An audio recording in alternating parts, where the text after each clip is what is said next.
Mr. President, I come to the floor today to ask each and every member of Congress to answer this simple question. Is it right for the United States federal government to get into the business of policing Muslims, Jews, and Christians' religious beliefs about whether or not they are acceptable? Is it the business of the federal government of the United States to determine true and false religion? Last week, a former member of Congress didn't blink an eye, a former member of Congress now running for president, didn't blink an eye when he announced that he would strip religious institutions, colleges, churches, and other not-for-profit service organizations, he would strip them of their tax-exempt status if they don't agree with his political positions. That's a pretty major departure from what America is and what we usually talk about in this body. So we should pause and we should call that what it is. That is extreme intolerance. It is extreme bigotry, and it's profoundly un-American. The whole point of America is the First Amendment, and the whole point of the First Amendment is that no matter who you love and no matter how you worship, we believe in America that everyone is created with dignity.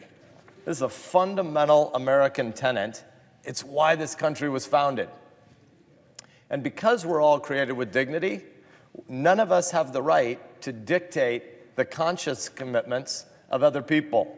The freedom of the conscience is a fundamental American belief, and thankfully politicians have no business policing that. At the end of the day, there are really just two kinds of societies. There are societies that are about force and power, and there are societies that are about persuasion, about assembly, and about love. And for more than 230 years, we've decided in this country that we're the latter.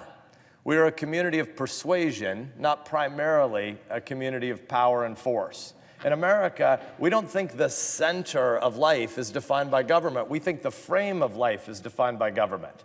Abraham Lincoln, often sort of apocryphally summarizing George Washington, used to talk about the silver frame and the golden apple. In America, the government is just the silver frame.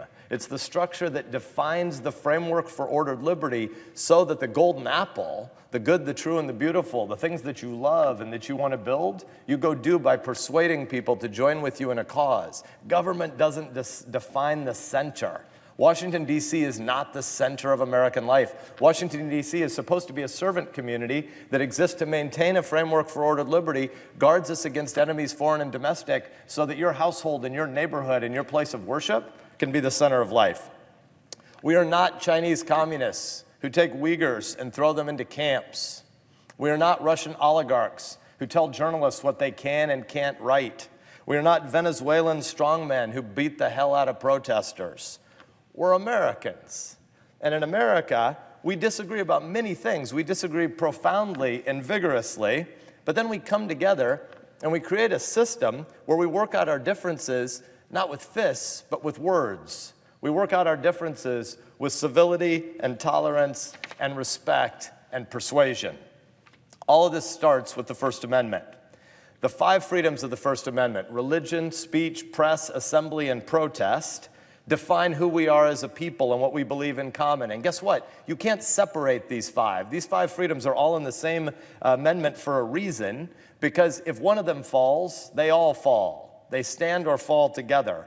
And you're a hypocrite if you pat yourself on the back for defending one of these 5 freedoms, and then the next day when another one is unpopular, saying, well, we don't need that one, we can throw it overboard. The 5 freedoms are interconnected, they're interdependent, and they're all in that same amendment, the First Amendment, for a reason. These are the rights of conscience that belong together and that cannot be taken or policed by government.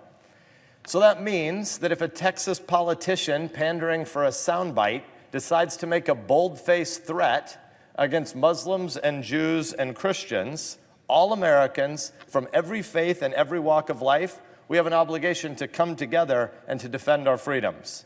And so we should do that. That's what I'm here on the floor today to do. I'm introducing a simple resolution today that will give every member of the Congress, the House and the Senate, the opportunity to tell our constituents whether or not we still believe in the First Amendment. It's an opportunity to show the American people that bigotry against religion in the name of partisan politics is not permitted in our system of government. This isn't a Republican or a Democratic premise. This is an American idea that we condemn politicians who say they're going to police other people's religious beliefs. Congress doesn't target or punish organizations that are exercising constitutionally protected rights. This really shouldn't be complicated. Government doesn't rifle through your pastor or your rabbi's sermon notes. Government doesn't tell your clerics what they can or can't say. Government doesn't tell your religious leaders how they will perform their services. Government doesn't tell you where or when you will worship. Government doesn't teach our kids how they're to pray. And government doesn't lecture you on heaven and hell. Government's job is not to define true and false religion.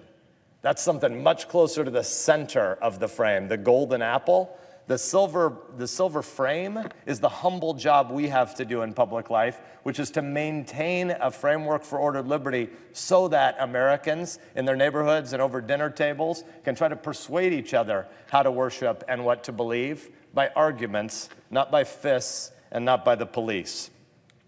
Government doesn't get to do any of that in this country because we recognize that government is not God. Americans reject the divine right of kings, and we reject the infallibility of politics. Government doesn't try to make an example of your church or your synagogue or your mosque because some politician decided your views were out of favor. Your religious organization doesn't get taxed differently because a politician running for office decides to disagree with one of your beliefs. We believe, whatever faith you're from in America and whatever party you're in, we believe in America that all 225 million of us are created equal, and we believe that whether your faith is traditional or progressive, it is yours, and it's between you and your religious community and your God. It is not the domain of politicians. Government can't force you out of the public square because of the faith you hold. At least that's what we've always believed in the past. It's what we believed for more than 200 years. We're not perfect, of course. We've fallen short of that idealism time and time again. That doesn't mean the ideas of the American founding and the First Amendment are wrong. It means that our ideals need to be strived for yet again and reaffirmed.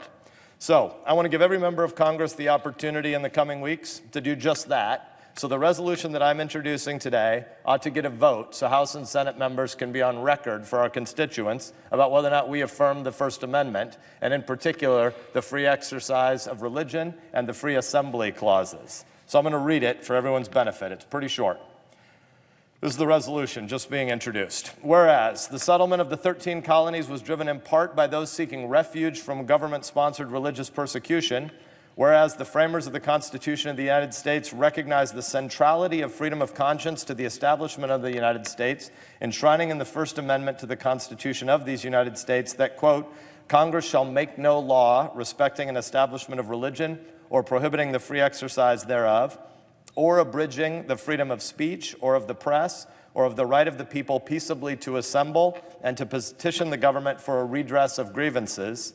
Whereas churches, synagogues, mosques, and other religious organizations have played a central and valuable role in the life of the United States, and whereas Congress has recognized the importance of religious institutions by enacting a variety of legal protections for those institutions, including exemption from income taxes, now therefore be it resolved by the Senate and the House of Representatives of the United States of America in Congress assembled that the protections of freedom of conscience enshrined in the First Amendment to the Constitution of the United States remain central to the experiment of these United States and Republican self-government under the Constitution.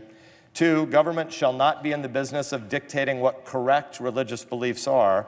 And 3, any effort by the government to condition the receipt of the protections of the constitutions of the United States and the laws of the United States, including an exemption from taxation, on the public policy positions of an organization is an affront to the spirit and the letter of the First Amendment of the Constitution of the United States, close quote.